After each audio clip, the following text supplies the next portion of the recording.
Hello student, आप सभी का मोस्ट वेलकम है। इससे पहले हमने आपको एक वीडियो भेजा था जो गैस लॉ के बारे में था। अब दूसरा क्वेश्चन है हमारा काइनेटिक थ्योरी। इसको हिंदी में बोलते हैं गैसों के अनुगति सिद्धांत। तो क्वेश्चन इस तरह बनेगा पेपर में, गैसों के गतिज या अनुगति सिद्धांत के मुख्य विपरीत लिखिए, इनमें किसका पालन वास्तविक गैसें नहीं करती समझाइए। ये क्वेश्चन 2006 में आया था, 7 में और 11 में आया था। तो ये मोस्ट टाइम पे क्वेश्चन है। तो अब इसके कुछ अभिप्रेत है। ऐसे देखे जाए तो उसके कितने विपरीत होते हैं? 6 विपरीत। 1 2 3 4 5 6। हम इन 6 विपरीत को वन बाय वन करके इसको क्लियर करेंगे। तो अब शुरू करते हैं। पहला विपरीत जो इस तरह है, प्रत्येक गैस असंख्य छोटे छोटे कणों से मिलकर बनी होती है जिन्हें अणु कहते हैं। किसी अणु का आयतन संपूर्ण गैस की आयतन की तुलना में नगण्य होता है। अब हम पहली अवधारणा क्लियर करते हैं। तो उसमें बोला गया था कि गैसें असंख्य छोटे छोटे कणों से मिलकर बनी होती है, जिसे हम क्या कहते हैं? इसको हम क्या कहते हैं? अणु। क्या कहते हैं इसको? हम लोग अणु कहते हैं। और इस अणु का आयतन, किसका आयतन?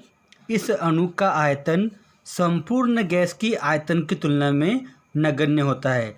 तो समझने की कोशिश करना आप लोग कि ये गैस है, इसका आयतन इतना है, इसको हमने V मान लिए, और जो इसमें से एक अणु ले लिए उसको हमने उसका आयतन V1 मान लिए। अब आप समझ रहे होंगे बड़ा आयतन किसका हो रहा है? संपूर्ण गैस का आयतन क्या है? बड़ा है एक अणु की तुलना में। तो इसका मतलब ये हुआ, KTG में बताया गया कि जो गैस, संपूर्ण गैस के अणु का आयतन है वो एक अणु के आयतन की तुलना में नगण्य होता था। हमारा क्या हो गया? पहला पॉस्टुलेट या पहला सिद्धांत। किसके अनुसार? KTG। के मतलब काइनेटिक थ्योरी ऑफ गैस। इसका हिंदी मीनिंग मतलब होता है गैस का अनुगति सिद्धांत। दूसरा पॉइंट ये बोलता है गैस के अणु एक निश्चित वेग से सभी संभव दिशाओं में गतिशील रहते हैं, जिसके कारण वे एक दूसरे के साथ तथा पात्र की दीवारों पर टक्कर मारते रहते हैं। अब इस पॉइंट को हम क्लियर करेंगे। आप देख रहे होंगे यहाँ पर एक अणु है, गैस का अणु है, उस सभी संभव दिशाओं में, चाहे तो वो इधर भी गति कर सकता है, वो इधर भी गति कर सकता है, इधर भी, और वो आपस में टकरा भी सकते हैं। तो इसका मतलब क्या हुआ? जो गैस के अणु हैं वो सभी संभव दिशाओं में एक निश्चित वेग से गतिशील रहते हैं और वे आपस में टक्कर मारते रहते हैं। ये क्या हो गया अपना दूसरा पॉइंट। अब हम चलते हैं तीसरे सिद्धांत की ओर। अणु पूर्णतः प्रत्यास्थ होते हैं, अतः जब वे एक दूसरे अथवा पात्र की दीवारों से टकराते हैं तो उनकी ऊर्जा में कमी नहीं होती है। इसकी मीनिंग हम समझेंगे अब डायग्राम से। अब यहाँ हमने एक अणु लिए, वो दीवार से टकराया, जितनी वेग से टकराया उतनी वेग से वापस आया। इसका मतलब ये क्या हुई? हम जितनी ही स्पीड से किसी गेंद को दीवार पे मारते हैं, गेंद उसी स्पीड से हमारी ओर वापस आ जाती है। तो इसको हम क्या बोलेंगे? इलास्टिक। कि जब गैस किसी पात्र की दीवार पे टकराता है तो उसकी ऊर्जा में कमी नहीं होती, तो वक्त गई उतनी ऊर्जा वापस आते वक्त भी आ जाएंगी। इसका मतलब क्या हुआ कि गैस के अणु दीवार पे टकराने के बाद उसकी ऊर्जा में कोई हानि या कोई वृद्धि नहीं होती।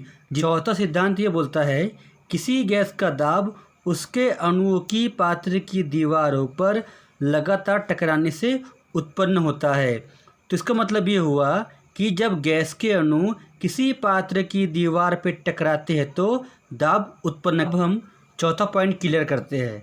किसका? कि गैस दाब उत्पन्न कैसे करती है। आप समझो इसको। अब हमने क्या लिए? एक बलून लिए। एक क्या लिए? बलून लिए। इसमें क्या भरे? धीरे धीरे गैस भरे। आप देखोगे कि जो बलून का साइज़ है वो बढ़ता जाएगा। क्यों बढ़ेगा? क्योंकि उस गैस में अणु की संख्या धीरे धीरे क्या हो रही है? बढ़ रही है। और अणु क्या उत्पन्न कर रहे हैं? उस बलून के पात्र पर दाब उत्पन्न कर रहे हैं। इसका मतलब ये हुआ कि जो गैस के अणु हैं वो पात्र की दीवारों पर टकराकर दाब उत्पन्न करते हैं।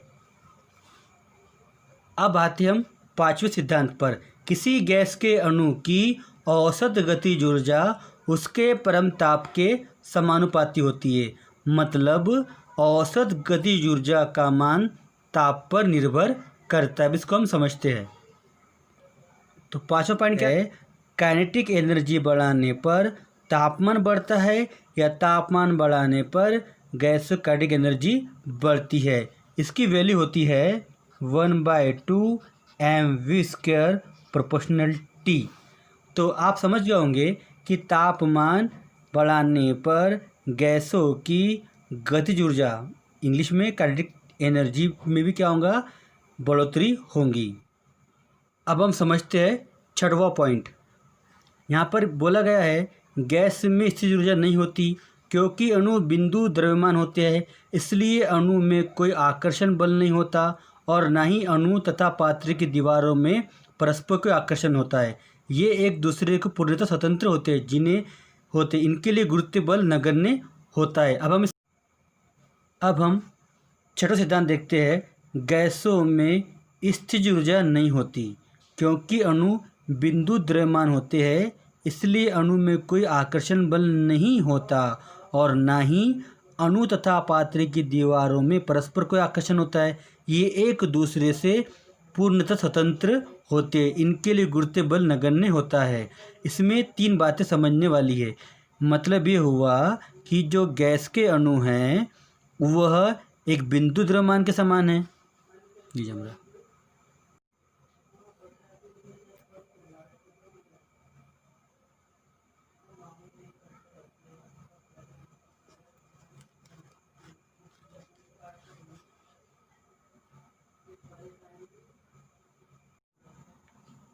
अब हम समझते छठवां पॉइंट।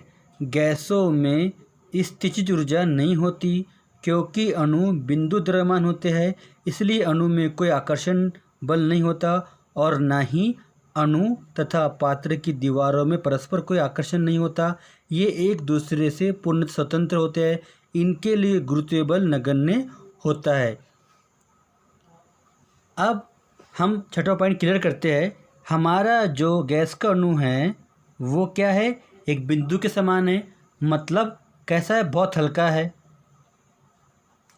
और सभी दिशाओं में गति कर रहा है। तो आप देखोगे कि इस गैस के अणु सभी संभव दिशाओं में गति कर तो रहा है, मगर इनमें कोई आकर्षण बल नहीं है, इन गैसों के अणु में, और ना ही इन पर कोई गुरुत्वाकर्षण बल भी कार्य करता है। तो हम बोल सकते हैं कि गैस के अणु की स्थिर ऊर्जा नहीं होती, वो हमेशा लगातार निरंतर इधर उधर गति करते रहता है। अगर स्थिर ऊर्जा होती कहीं ना कहीं तो रुकता, मगर गैस का अणु ऐसा अणु है जो रुकता बिल्कुल नहीं, जो थकता बिल्कुल नहीं, चलते रहता। उसके तो हम बोलते हैं ना कि गैस के अणु सभी संभव दिशाओं में गति करते हैं और इस पर किसी का जोर नहीं है। मतलब हम कहते हैं कि पृथ्वी में गुरुत्वाकर्षण बल होता है, वो वस्तु को अपनी ओर खींचती है, मगर पृथ्वी का गुरुत्वाकर्षण बल उस गैस के अणु को अपनी ओर आकर्षित नहीं कर पाता। तो हम बोल सकते हैं कि गैसों पर गुरुत्वाकर्षण बल नगण्य होता है। अब हम समझते हैं कि वास्तविक गैसें निम्न 2 सिद्धांत का पालन नहीं करती।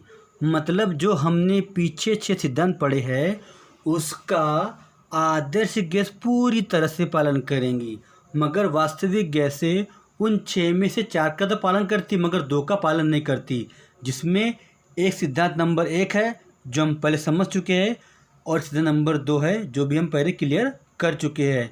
तो क्वेश्चन भी ये बनता है कि वास्तविक गैसें कौन कौन से अवधारणाओं का पालन नहीं करती। तो एक पहली अवधारणा है और एक कौन सी अवधारणा है, छठवीं अवधारणा जो हम पीछे पढ़ चुके हैं। तो इस वीडियो को अपने दोस्तों तक पहुंचाओ